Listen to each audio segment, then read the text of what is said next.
નવસારીની સરગમ એકેડમીના અહેમદ શેખ તેમજ કમાન્ડો રાજ સોલંકીના નેતૃત્વમાં નવસારીના શહીદ ચોક ખાતે પુલવામા ખાતે શહીદ થયેલા જવાનોને શ્રદ્ધાંજલિ આપવાના એક કાર્યક્રમનું આયોજન કરવામાં આવ્યું હતું।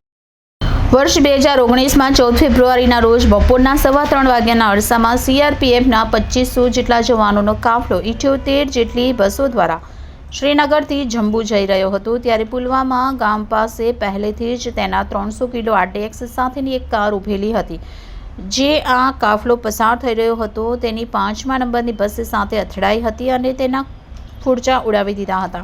ત્યારે તેમાં બેઠેલા લગભગ 40 જેટલા CRPFના જવાનો એક સાથે ત્યાં જ શહીદ પામ્યા હતા। આપણા દેશમાં બનેલી એક મોટી ઘટના હતી। ભારત દેશ તે દિવસે શોકમાં ગરકાવ થઈ ગયો હતો। આ ઘટનાનો બદલો સર્જિકલ સ્ટ્રાઇક કરીને લેવામાં આવ્યો હતો। શહીદ જવાનોને શહાદતને યાદ રાખવા માટે 14 ફેબ્રુઆરીને વેલેન્ટાઇન ડેના બદલે બ્લેક ડે તરીકે ઉજવવાનો અને શહીદ જવાનોને શ્રદ્ધાંજલિ આપવા માટેનો એક કાર્યક્રમ નવસારી ખાતે સરગમ કરાઓકે એકેડમી ચલાવતા અહેમદ શેખ અને માજી કમાન્ડો રાજ સોલંકીના નેતૃત્વમાં નવસારીના શહીદ ચોક ખાતે રાખવામાં આવ્યો હતો।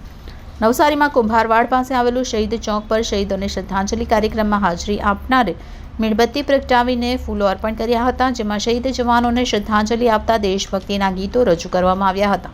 આ કાર્યક્રમમાં માજી સૈનિકો પણ હાજર રહીને કાર્યક્રમને સફળ બનાવ્યો હતો। Reporter Deepakbhai Parmar, city gold news, Navsari.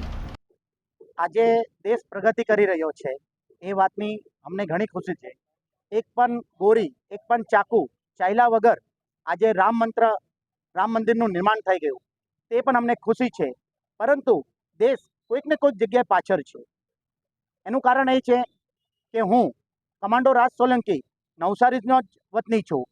જ્યારે હું નાનો હતો ત્યારે મને ખબર છે કે અહીંયા 15મી ઓગસ્ટ અને 26મી જાન્યુઆરીના દિવસે સાંસ્કૃતિક પ્રોગ્રામ તથા પરેડ લેવામાં આવતી હતી, પણ આજે એવું કંઈ નથી થઈ રહ્યું। જોકે પ્રશાસને અમને આ પ્રોગ્રામ કરવાની ઇજાજત આપી અને અમે નવસારીના તમામ માણસોને એ જણાવવા માંગીએ છીએ કે આપણે પુલવામા જે લોકો એક સાથે 40 લોકો શહાદત પામ્યા હતા તેને આજે યાદ કરીએ અને આ દિવસ વેલેન્ટાઇન ડે ન મનાવતા બ્લેક ડે તરીકે મનાવીએ, જેથી આપણે આપણા બાળકોને એક સારું ભવિષ્ય આપી શકીએ। જય હિન્દ, જય ભારત।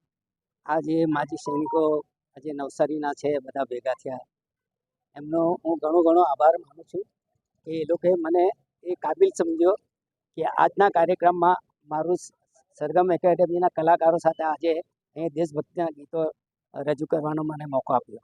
એ બદલ એમનો